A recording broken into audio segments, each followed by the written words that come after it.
Hi everyone, good day. Welcome to my channel Forward Zone. Today I'm going to show you how to remove a background from a picture.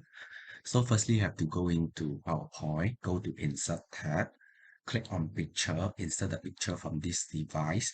For example, I will select this picture too for my demonstration.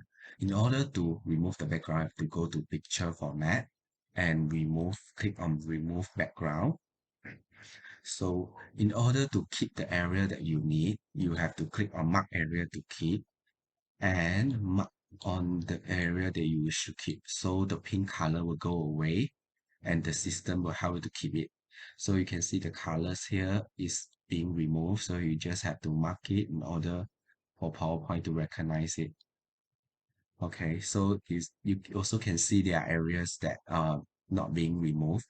So we don't want it also. We will be mark it so the system will remove it as well. So everything is done. You will have to click keep changes.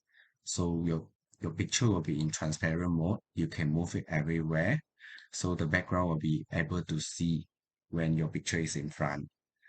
Thank you. That is all for me. Please like, share, and subscribe to my YouTube channel.